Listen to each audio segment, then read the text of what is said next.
Hey guys, welcome back to my channel. Thanks for being here. I appreciate it.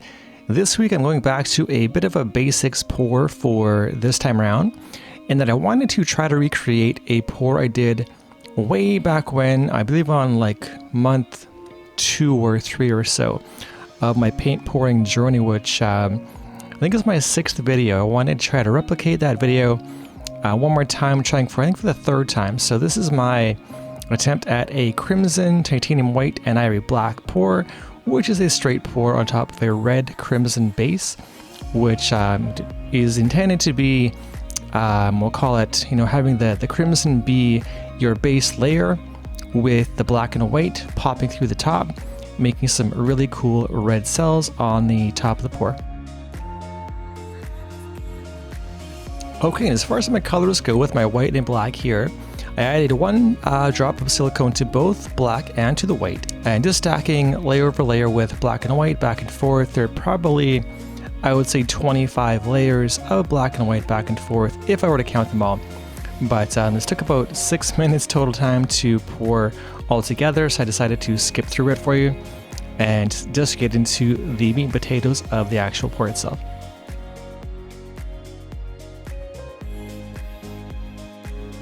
Okay, and as far as this canvas goes, this is a smaller 9x12 canvas, which I decided to pour on with my crimson red base, which is a super pretty color for this particular idea.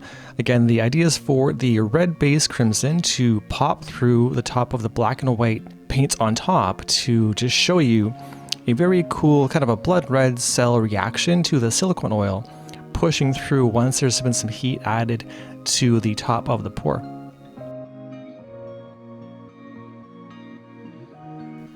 Now, I also had plenty of crimson red base paint to tilt around back and forth on this canvas, making sure I had plenty of coverage on the canvas itself before I decided to layer my black and whites over top, again hoping for that pop through of the crimson red into my other colors once I got this just more spread more evenly across the top of the 9x12.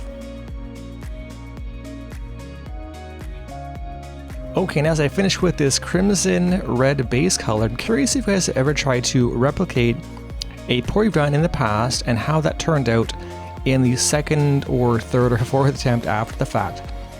This was super fun because I had an end result in mind and I wasn't quite sure how this work would work out in comparison, knowing that these are different paints. This is different consistencies. When I first made the very first pour, I really had no idea what I was doing, and it made me one of the prettier pieces I've ever made for myself. It was a small 6x6 way back in the day, so about 2 years back when I first began pouring, but ultimately was still a pour I want to try to replicate as close as possible at some point down the road.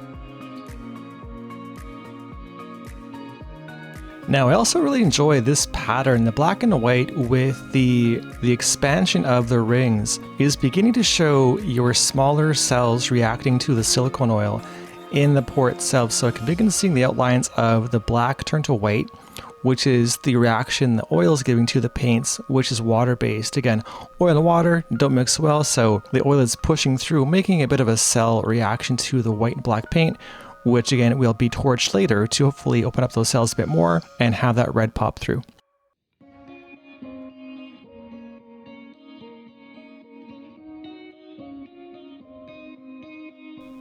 Alright, now as I begin to tilt my painting, this is where the magic, generally speaking, typically happens, is when heat is added to the oil, it begins to help those cells spread and open up onto the top of the painting.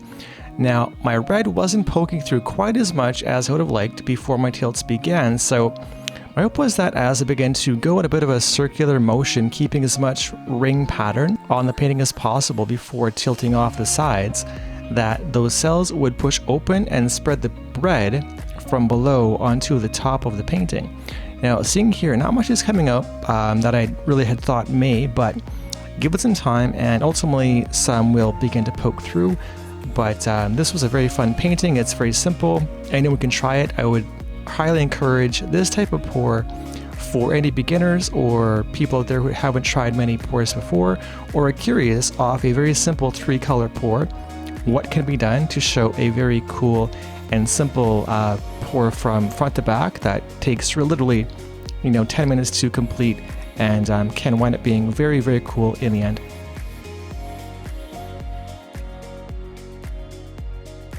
Okay, now as I begin to finish up this tilt, I just wanted to get this one last corner off and decided to speed up the rest because it's a bit of a slow going process for that last corner in the very end. So anyway, this pour wound up being as close to as what I wanted it to be as possible. Now the outside edges, as you can see, I'll go into a bit of an overhead wet look on the end result on how it turned out. So here's my little poking through red cells I wanted. However, across the entire canvas, it was my idea. My first pour had gorgeous, giant red cells popping through, which could be in part that the paint was just too thick for what I had decided to mix up that night. So anyway, I do feel like this is a pretty good win in terms of how it turned out. And although not as much red poked through like I had hoped, I do enjoy this painting and how it turned out. So anyhow, what do you guys think in terms of the result from the pour that night? And if you have enjoyed it, please click the like button below, and we'll see you again in the next one.